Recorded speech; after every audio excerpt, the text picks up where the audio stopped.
आवाज क्लियर है जी मेरी? जी सर। ठीक है, 1 मिनट रुको, चलो स्लाइड ले आऊं।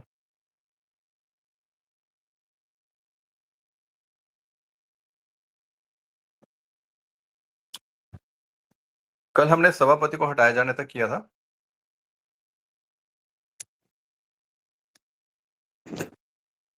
हाँ जी।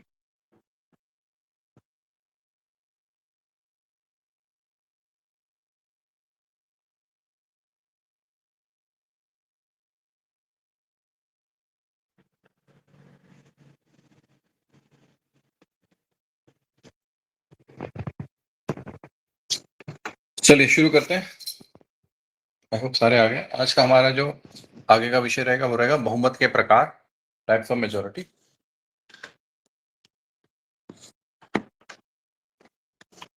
तो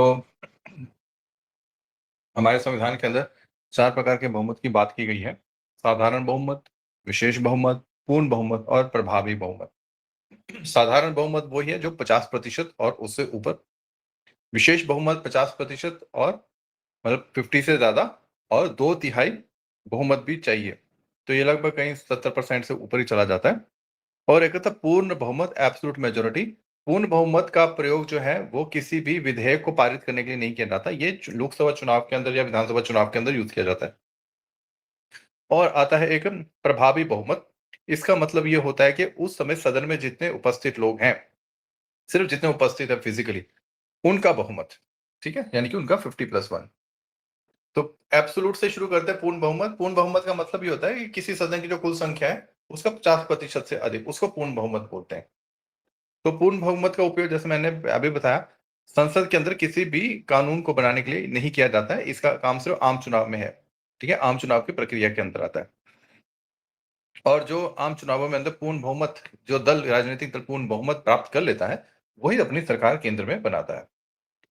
तो यहाँ पर एक उदाहरण आप देख सकते हैं, बिल्कुल सिंपल है। लोकसभा के विषय में अगर देखें तो पूर्ण बहुमत क्या है? सदन की कुल संख्या प्लस 1। तो 273 का हमको मिनिमम नंबर चाहिए होता है अगर हमको सरकार बनानी है। उसी तरह से राज्यसभा के अंदर भी है, सेम चीज है, कोई ज्यादा बड़ी चीज नहीं है।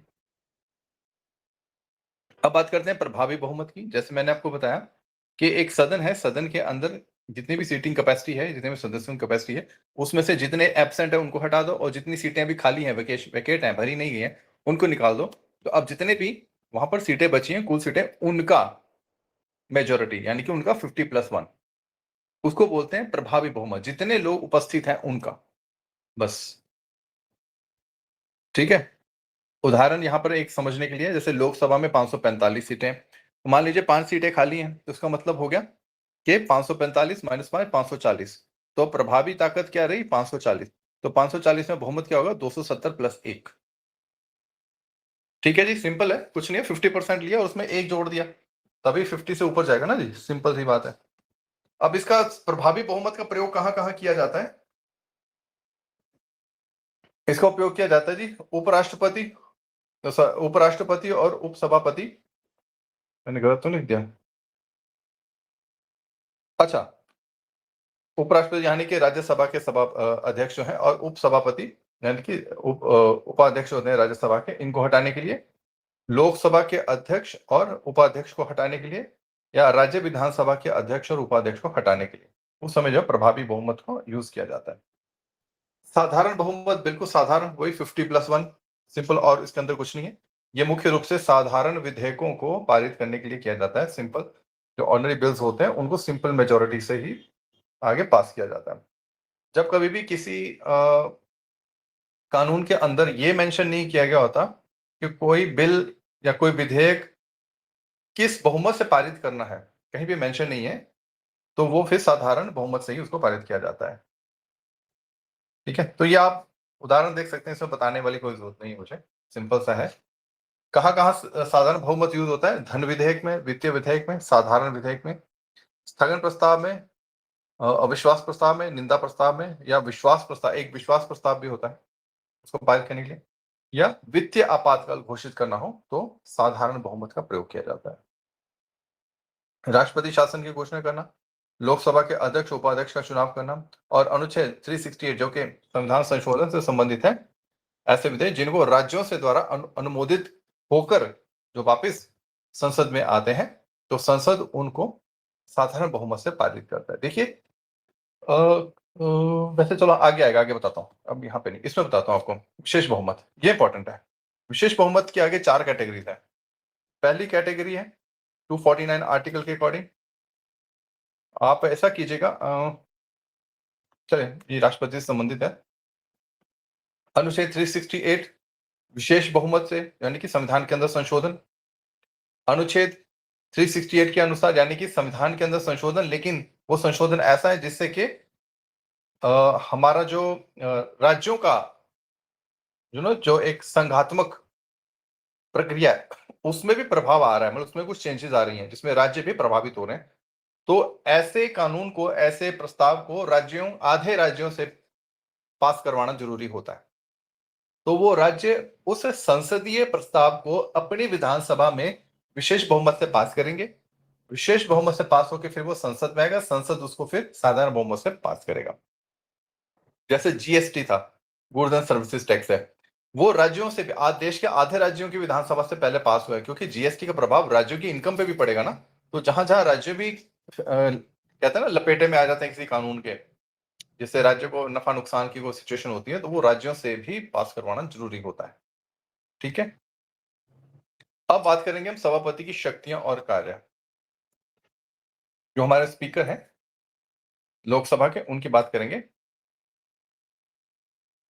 सबसे इंपॉर्टेंट पावर उनकी ये होती है, एक होता है धन विधेयक, मनी बिल बोलते हैं इसको।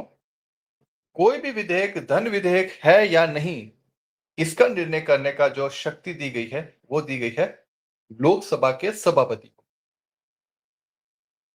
इस प्रश्न पर जो भी उनका निर्णय होता है वो अंतिम होता है। इस पर किसी भी तरह का कोई मतलब कोई दबाव या कोई समर्थन असमर्थन ऐसा कुछ नहीं होता है। लोकसभा के सभापति एक प्रमाण पत्र साथ में लगाते हैं उस विधेयक के, और वो प्रमाण पत्र इस बात का सबूत होता है, इस बात का प्रमाण होता है कि ये विधेयक धन विधेयक है। ये प्रमाण पत्र लगने के बाद ही धन विधेयक लोकसभा से पास होकर फिर राज्यसभा के अंदर जाता है। परंतु राज्यसभा की धन विधेयक के ऊपर कोई शक्ति नहीं है। राज्यसभा को उसे 14 दिन के अंदर वापस लौटाना होता है लोकसभा में। और अगर राज्यसभा ऐसा नहीं करती है, 14 दिन में नहीं लौटाती है, तो उस विधेयक को पारित माना जाएगा संसद द्वारा। तो मोटा मोटा आप ये समझ लीजिए कि धन विधेयक के ऊपर राज्यसभा की कोई शक्ति नहीं है। साथ ही साथ हमारा जो संसद है उसका कामकाज, हमारी लोकसभा है उसका कामकाज ठीक से चलता रहे, एक अनुशासन बना रहे, ये इनका काम होता है। हमारे संसद प्रणाली के अंदर हमारे जो लोकसभा स्पीकर हैं, सभापति हैं, उनका जो वरीयता क्रम है वो 7वें स्थान पर आता है, और ये मुख्य न्यायाधीश, भारत के मुख्य न्यायाधीश के बराबर है। ये बात इंपॉर्टेंट है, ध्यान रखिएगा। जो स्पीकर है वो भारत के न्यायाधीश के साथ वरीयता क्रम में 7वें स्थान पर आते हैं। ठीक है जी, तो इस बात का इंपॉर्टेंट है, ध्यान रखिएगा। अब जब हाउस चलाना है, हाउस की मीटिंग करनी है, जैसे आज हाउस की मीटिंग होनी है लोकसभा की, अगर गण पूर्ति उस दिन ना हो, गण पूर्ति कितनी होनी चाहिए जी, किसको आइडिया है?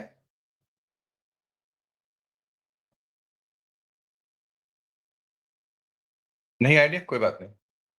गण पूर्ति को कोरम बोलते हैं। तो जिस दिन कोरम, जिस मीटिंग में कोरम पूरा नहीं हुआ, कोरम होती है मिनिमम सदस्यों की उपस्थिति, कम से कम सदस्य उपस्थित रहे सदन की कार्यवाही शुरू करने के लिए। अगर वो कम से कम सदस्य ना हो तो उस दिन सदन की कार्यवाही नहीं होती है। उदाहरण के लिए ये 1/10 है वैसे। उदाहरण के लिए जैसे लोकसभा में 545 सदस्य हैं, तो उनका 1/10 कितना हुआ? 54। अब इसमें सभापति को भी जोड़ लीजिए, क्योंकि सभापति को भी साथ में जोड़ना पड़ेगा ना। 55 हो गए, तो कम से कम 55 सदस्य चाहिए उस दिन सदन की बैठक शुरू करने के लिए। तो गण पूर्ति अगर ना हो तो सभापति के पास ये शक्ति होती है कि उस दिन सदन की जो मीटिंग है, मुलाकात है, उसको स्थगित कर दे।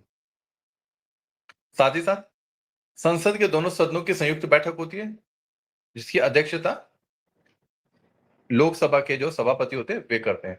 और अगर वे ना हो तो उपसभापति लोकसभा के, और अगर वे भी ना हो तो राज्यसभा के उपाध्यक्ष करते हैं।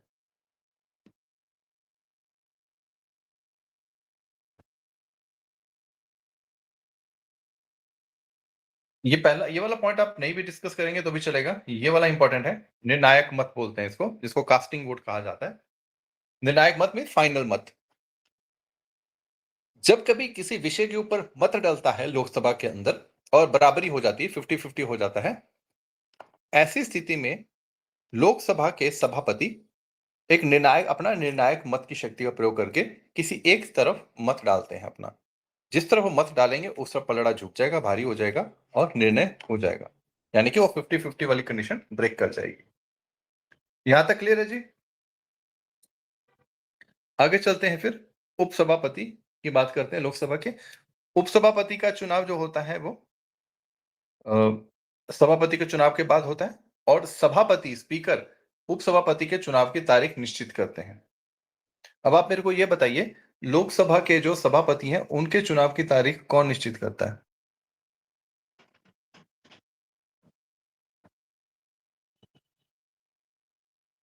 लोकसभा के सभापति की चुनाव की तारीख कौन निश्चित करता है?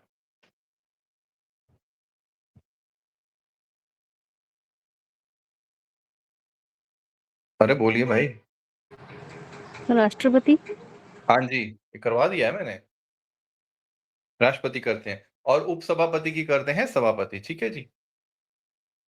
मैंने आपको स्टार्टिंग में बताया था कि जो लोकसभा के सभापति होते हैं ये सत्तारूढ़ दल से आते हैं, जिनकी सरकार केंद्र में होती है, और उपसभापति विपक्ष से आते हैं। ये बात ध्यान रखेगा, ठीक है?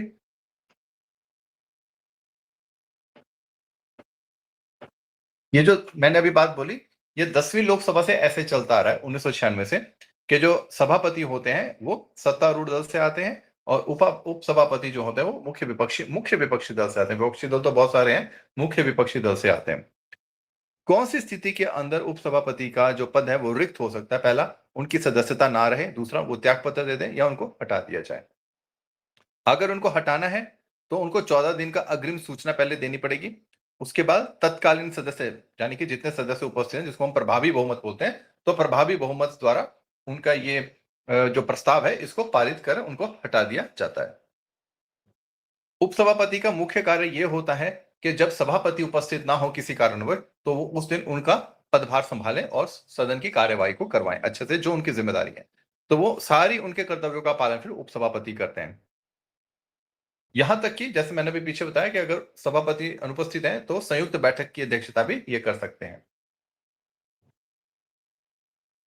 अब यहां तक बिल्कुल हमारा सिंपल चल रहा है, कोई ऐसी विशेष चीज नहीं है, आप सारी चीजें आपस में जुड़ी हुई हैं। अगला हमारा जो विषय है वो है प्रोटेम स्पीकर। इसको बोलते हैं प्रोटेम स्पीकर। ये हिंदी में भी ऐसे ही है जी, इंग्लिश में भी ऐसे ही है। प्रोटेम स्पीकर क्या होता है? देखिए, एक तो है सभापति। जैसे लोकसभा चल रही तो लोकसभा के सभापति होते हैं। फिर एक समय आता है 5 साल पूरे होने पे के लोकसभा के चुनाव होते हैं। तो लोकसभा के चुनाव होके फिर नई सरकार आ जाएगी। तो जो सभापति थे उनका क्या हुआ, वो कहाँ गए? देखिए, जब चुनाव हो जाते हैं और एक दल जीत जाता है सरकार केंद्र में बनाने के लिए, तो उनकी बैठक से ठीक पहले पुरानी लोकसभा के जो सभापति थे वो अपना पद छोड़ देते हैं। वो नहीं बैठते नई लोकसभा में। अब वो पद छोड़ देंगे तो अब एकदम से तो नए सभापति का चुनाव नहीं हो पाएगा ना।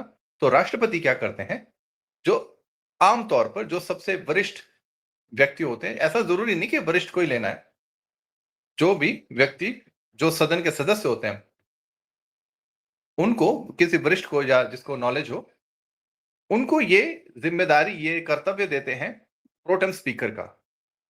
उनको शपथ राष्ट्रपति क्योंकि चुनते हैं ना, ठीक है, चुनते मीन्स राष्ट्रपति ने वो व्यक्ति को चूज किया। अब इलेक्शन होगा, राष्ट्रपति जो है उनको शपथ दिलाएंगे। राष्ट्रपति ने शपथ दिलाई, अब वो सभापति की कुर्सी पर बैठेंगे। उनकी सारी शक्तियां वैसी ही होंगी जैसे एक लोकसभा के सभापति की होती हैं। इनका मुख्य काम ये होता है कि जो नए सदस्य नई लोकसभा में आए हैं उनको लोकसभा की शपथ दिलाना, लोकसभा सदस्यता की शपथ दिलाना, नए सभापति के चुनाव प्रक्रिया में सहायता करना। ठीक है, देखिए यहां पर लिखा है प्रोटेम स्पीकर को राष्ट्रपति शपथ दिलाते हैं। ठीक है, चुनाव वगैरह सारा चूज हो गया। ठीक है, आमतौर पर जो सबसे वरिष्ठ होते हैं वही, उनको ही रखा जाता है। और जो नवनिर्वाचित आती है उनकी पहली बैठक की अध्यक्षता ये करते हैं। फिर इलेक्शन भी नए अध्यक्ष यही करवाते हैं। और साथ ही साथ नए सदस्यों को लोकसभा की शपथ भी यही दिलाते हैं। जब इनका ये सारे कार्य हो जाते हैं, नए अध्यक्ष का चुनाव भी हो जाता है, तो प्रोटेम स्पीकर अपना पद छोड़ देते हैं और जो नए अध्यक्ष सभापति चुने गए हैं लोकसभा के, वो उस पद को संभाल लेते हैं। सिंपल, बस इसमें इतना ही है। आगे बात करेंगे राज्यसभा अध्यक्ष की, चेयरमैन राज्यसभा की। सबसे इंपॉर्टेंट चीज, चेयरमैन के माफ कीजिएगा, राज्यसभा के चेयरमैन जो अध्यक्ष होते हैं वो भारत के उपराष्ट्रपति होते हैं। जब भी कोई व्यक्ति भारत का उपराष्ट्रपति बनता है तो वो अपने आप राज्यसभा का अध्यक्ष बन जाता है। इस तरह के पद को बोला जाता है पदेन। ठीक है, अब राज्यसभा के वो अध्यक्ष बने तो उनको बोलेंगे पदेन सभापति, क्योंकि राज्यसभा का ये पद उपराष्ट्रपति से जुड़ गया है कि अब आप उपराष्ट्रपति बने तो ऑटोमेटिकली आप अपने आप राज्यसभा के अध्यक्ष बन गए। अब जब कल को आपको राज्यसभा के अध्यक्ष पद से हटाना हो तो आपको राष्ट्रपति के पद से हटाना पड़ेगा। आप राष्ट्रपति के पद से हटेंगे तो अपने आप राज्यसभा अध्यक्ष के पद से हट जाएंगे। ठीक है, तो भारत के उपराष्ट्रपति राज्यसभा के पदेन सभापति होते हैं। दूसरी बात, तीसरी बात, ये राज्यसभा के सदस्य नहीं होते क्योंकि वो उपराष्ट्रपति हैं। बात समझ रहे हो? वो कोई चुनाव थोड़ा ना लड़के आए हैं राज्यसभा का जो उनको भेजा गया है, तो वे सदस्य नहीं होते हैं। यही एकमात्र ऐसे सभापति पीठासीन अधिकारी हैं जो सदस्य नहीं है अपने सदन के या लोकसभा के। बाकी जो तीनों हैं वो सारे अध्यक्ष सदस्य होते हैं। राज्यसभा के अध्यक्ष की सारे शक्तियां और कार्य वैसी ही हैं जैसी कि लोकसभा अध्यक्ष की होते हैं, कोई फर्क नहीं है। अब इनको हटाया जाना हो तो जैसे मैंने अभी आपको बताया कि अगर राज्यसभा के सभापति को, अध्यक्ष को हटाना हो तो उपराष्ट्रपति के को हटाना पड़ेगा। तो उपराष्ट्रपति का पद से हटाने के बाद ही अपने आप वो राज्यसभा अध्यक्ष के पद से हट जाएंगे। तो उपराष्ट्रपति को अगर हटाना हो तो राज्यसभा में ही प्रस्ताव लाया जाता है, क्योंकि वो राज्यसभा के अध्यक्ष है ना। तो उपराष्ट्रपति को हटाने के लिए राज्यसभा प्रस्ताव लेके आएगी और वो प्रस्ताव जो है प्रभावी बहुमत से पारित होना चाहिए और प्रभावी इफेक्टिव मेजोरिटी से, राज्यसभा से, वहां से पास होने के बाद वो लोकसभा में जाएगा। लोकसभा उसको साधारण बहुमत से पारित करेगी। लेकिन ये सारी प्रक्रिया करने से पहले आपको उपराष्ट्रपति को 14 दिन की अग्रिम सूचना देनी पड़ेगी। उसके बाद ये प्रोसेस आप शुरू कर सकते हो। आपने देखा पीछे से हम यही 14 दिन का ही करते आ रहे हैं। तो ये 14 दिन का आपको अग्रिम नोटिस देना आवश्यक है, उसके बाद ही आप सारा प्रोसेस शुरू कर पाएंगे। राज्यसभा के जो अध्यक्ष हैं इनके खिलाफ अविश्वास प्रस्ताव भी लाया जा सकता है, उसके द्वारा भी हटाया जा सकता है। लेकिन ये पास तभी होगा अगर विपक्षी दल के पास बहुमत होगा अपना खुद का। अदरवाइज नहीं, पॉसिबल नहीं हो पाता। वो बेशक ले आए प्रस्ताव, लेकिन वो प्रस्ताव पारित ही नहीं हो पाएगा। ठीक है जी।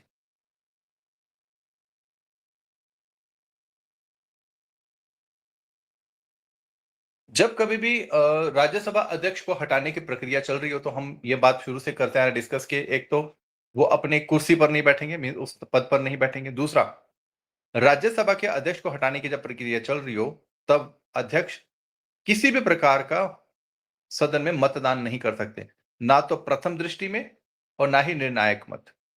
तो ये बड़ी इंपॉर्टेंट बात है। लेकिन हमने लोकसभा के सभापति में देखा था कि वो प्रथम दृष्टा में प्रथम बार में मत कर सकते हैं, लेकिन निर्णायक मत, कास्टिंग वोट नहीं कर सकते, क्योंकि वो एक पावर होती है।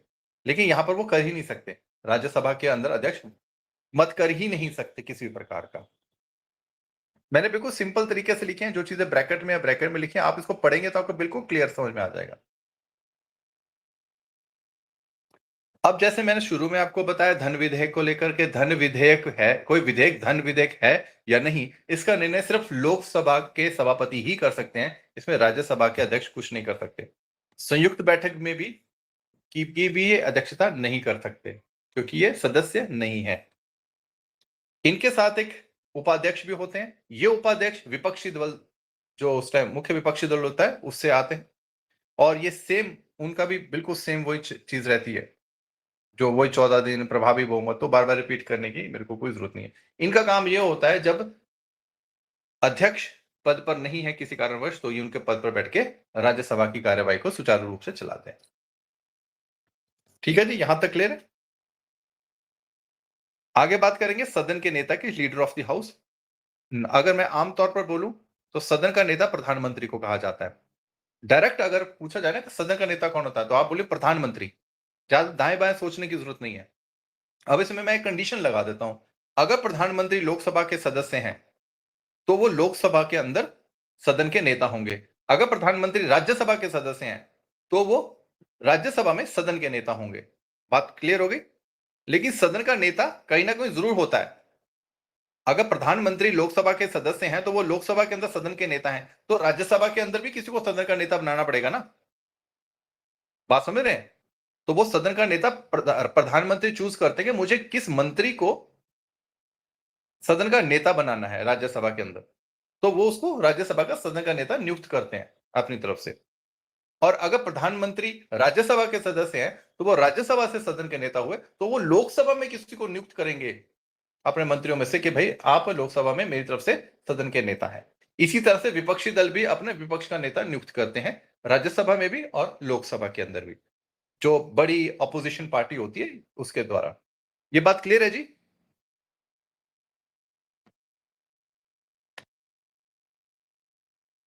ये सारी चीजें मैं बोल चुका हूं यहां पर।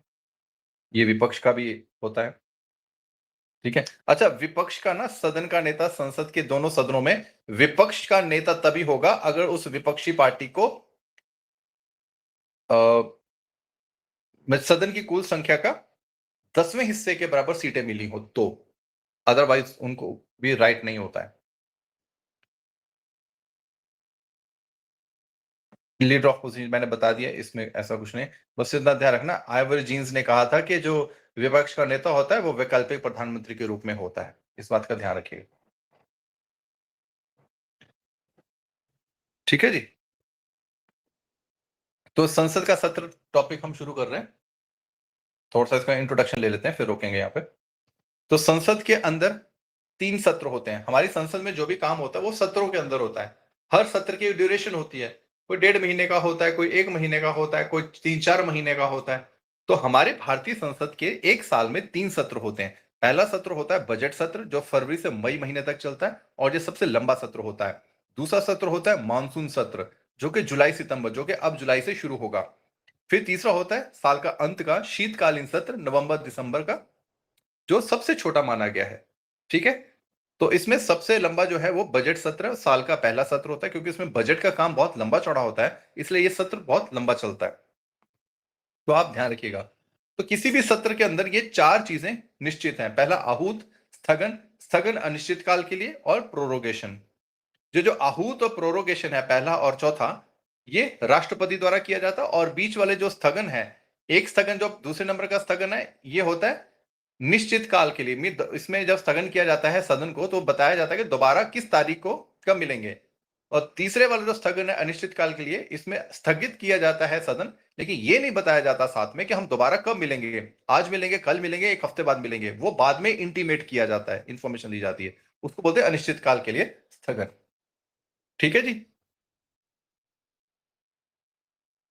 तो संसद के सदन शुरू करना है तो कौन बुलाता है? राष्ट्रपति बुलाते हैं। उसको बोलते हैं आहूत करना, समनिंग। समन का मतलब होता है आधिकारिक रूप से बुलाना। अब राष्ट्रपति को कौन बता रहा है कि आपने इस तारीख को बुलाना है? वो बुलाते हैं सरकार, केंद्र सरकार, प्रधानमंत्री द्वारा ये सूचना उनको दी जाती है, ठीक है जी। संसद के 2 सत्रों के बीच में 6 महीने से अधिक का अंतराल नहीं होना चाहिए, यह निश्चित बात है। इसीलिए साल में 3 सत्र रखे गए हैं। मैं फिर बोलता हूं, हमारी भारतीय संसदीय प्रणाली के अंदर क्या है संविधान में, कि संसद के 2 सत्रों के बीच में 6 महीने से अधिक का अंतराल नहीं होना चाहिए, गैप नहीं होना चाहिए, ठीक है जी। ये बात क्लियर है?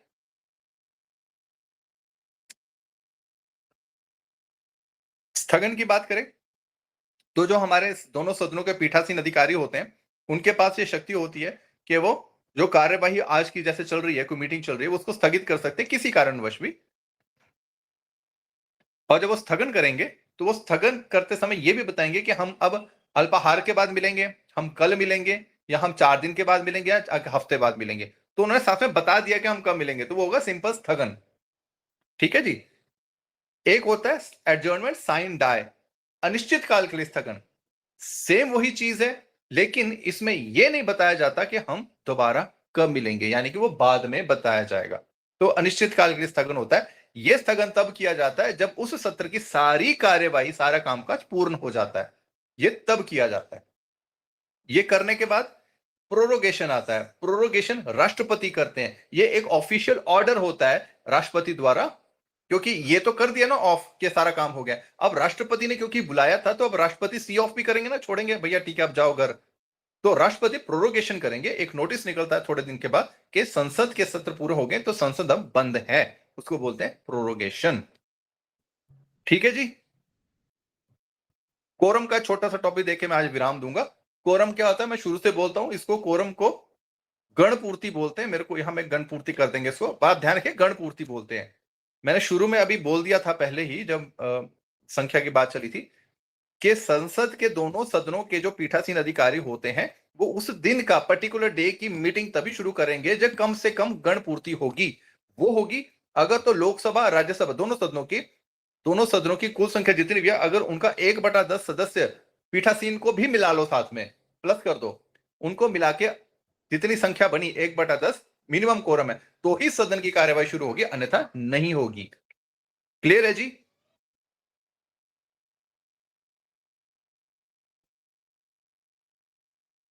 यस नो कुछ तो बोल दो। Yes sir. आप लोग खो जाते हैं, मेरे को लगता है कहीं ऐसे तो ऑन करके चले जाते हैं कहीं काम करने। नो नो सर, क्लास में ही होते हैं। अच्छा चलिए ठीक है। मैं एक मिनट ये देख लूं हमारा और ये कितना रह गया, क्योंकि ना मैं आपको रियलिटी बताऊं। अरे कहाँ जा रहे हो यार। मेरा पार्लियामेंट का जो टॉपिक है ना जी, ये थोड़ा लंबा है, आप सामने देख सकते हो, 186 स्लाइडें हैं मेरी। ये टॉपिक ही ऐसा, इसमें इतने सारे तथ्य हैं, मैं छोड़ नहीं सकता कोई भी। तो थोड़ा धीरे धीरे मैं चल रहा हूँ, इसमें बहुत सारी चीजें हैं। अब थोड़ी सी जर्नी बची है, हम यहाँ तक देखिए, हम कहाँ पहुंच गए, कोरम तक पहुंच गए जी। इसके बाद हम सचेतक करेंगे। इसके बाद मैंने आपको शायद पीडीएफ दे रखी है, आप देख सकते हैं। हम भाषा क्या होती है संसद की, मुख्य बिंदु देखें, फिर प्रश्नकाल, शून्यकाल, ये सब क्या होता है, फिर प्रस्ताव क्या होते हैं, विधेयक क्या होते हैं, ये सब चीजें करेंगे, फिर कंप्लीशन के ऊपर आ जाएंगे हम। ठीक है जी। किसी का प्रश्न तो पूछ लीजिए, फिर क्लोजिंग करते हैं।